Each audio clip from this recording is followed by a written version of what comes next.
Global war is coming. Watch this. U.S. troops had been killed and dozens injured after a drone loaded with explosives struck them at a base in Jordan near the Syrian border. Now, none of that can be confirmed.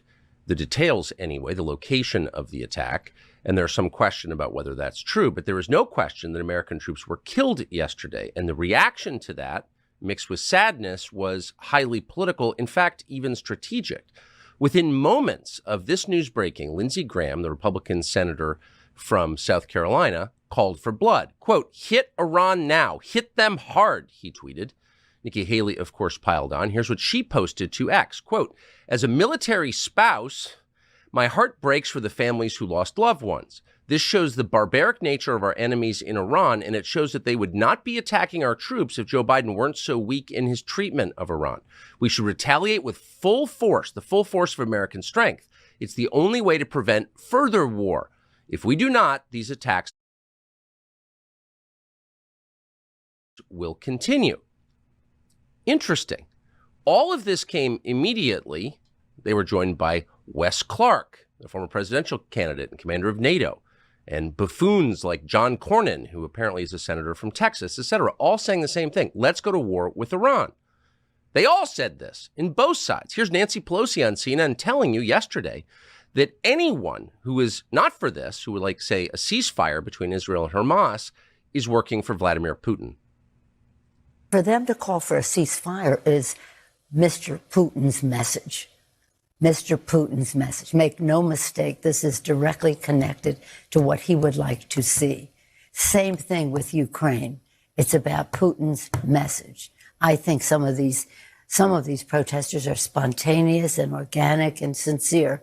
Some, I think, are connected to Russia. And I say that having looked at this for a long time now, as you know. You think some of these protests are Russian plants? I don't say they're plants. I think some financing should be investigated. And I want to ask the FBI to investigate that. It's hard for most people to believe that a person in his or her 80s could be evil, but she is evil, and she's speaking lies. What you heard is totally dishonest. But there's a point to the dishonesty, and that is a war with Iran, which people in Washington have been agitating for more than 20 years. So are we going to war with Iran? Are we already in a war with Iran? And if so, what are the consequences? Most Americans have no idea. It's not even something they're thinking about, but they should be. So many people in Washington, D.C. want to go to war with Iran. They want to go to a war with Iran so badly that we will prop up the government of Iraq while the government of Iraq is completely controlled by Iran. We spend billions of dollars every single year funding, arming, training, and equipping the Iraqi government so they can turn around and support the exact same militias that just killed our troops. Biden said it himself in his statement. He accused Iranian-backed militants operating in Iraq and Syria of conducting this attack that killed the 3 Americans and wounded nearly 30 more.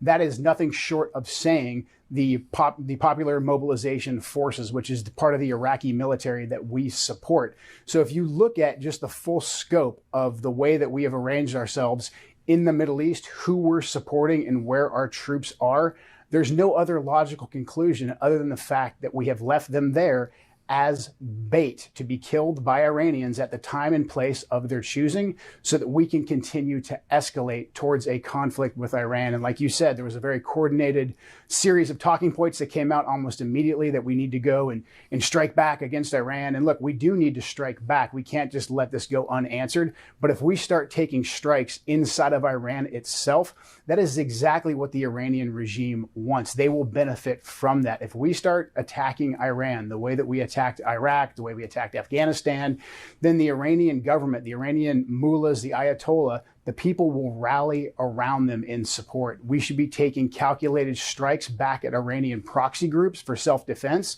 and then we should immediately get our troops out of these foolish locations before we lose more blood and treasure for absolutely nothing in the Middle East, and before we're sucked further into a regional war. At the same time, we just lost 3 Americans defending the Jordanian-Syrian border our border is wide open. Fentanyl's killing over 118,000 of our citizens. 10 million illegal invaders have come into our country. So where are the priorities of our ruling class? And I think it's absolutely evil. I think it's completely and totally treasonous. And we need to get these people out of office as soon as possible.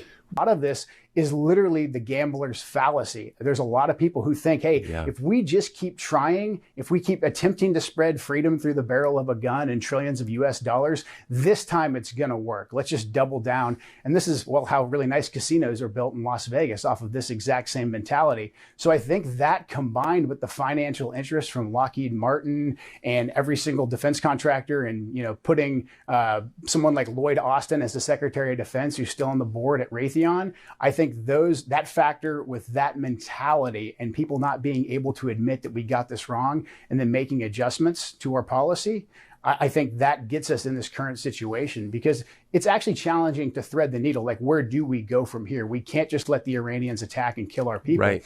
But at the same time, we know if we go to war with Iran, this is going to be a disaster. There's no data that says like, hey, maybe if we just go to a war with Iran this time, it's going to work out great. We've actually got to assess the past mistakes that we made, make adjustments, and then chart a more pragmatic way forward, but at the same time, not lose sight of what's happening in our own country. I don't go anywhere in my district in Washington State without someone telling me a personal story about how the fentanyl crisis has affected them, how the wide open southern border is literally killing members of their family. So we need to prioritize. This whole idea that we can be at war with the entire world is absolutely absurd, while at the same time not prioritizing our own nation. We've got to get our priorities in order. You referred to what a war with Iran would do to the United States. And I don't know that a lot of people in this country fully understand what Iran is as a nation state. It's not Afghanistan.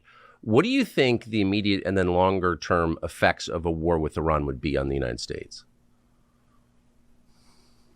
Immediately, it would be very bloody. I have no doubt that we could probably defeat some of their air defense and go in there and have another shock and awe campaign. But again, like we saw how the shock and awe campaign in Iraq really didn't actually work in the long run.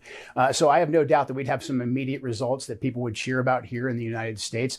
But Iran, Persia has always been an empire. It's been around longer than any of the other players in the modern Middle East right now, and they are not going anywhere.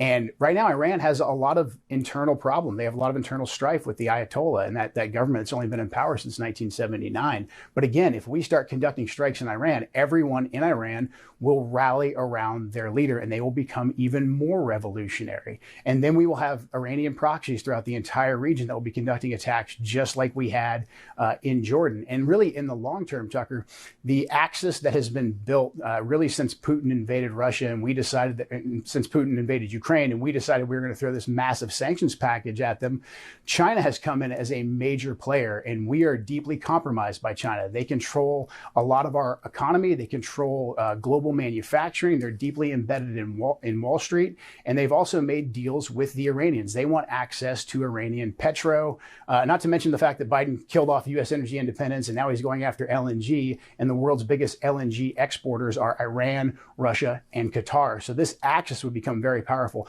If we get deeply involved and deeply entangled with Iran, we are playing right into China's hands, because China would like nothing more than for us to be committing our military industrial base to a war in Eastern Europe, in Ukraine, and then to be committing our conventional military power, our blood and our treasure back in the Middle East. That will make the Pacific, our actual border, extremely vulnerable to Chinese aggression, or China will simply just watch us bleed out economically as we bleed out on the battlefield on these couple different theaters. It's absolute insanity. It's opening up Pandora's box. And again, for what gain to the American people? Free speech is bigger than any one person or any one organization. Societies are defined by what they will not permit. What we're watching is the total inversion of virtue.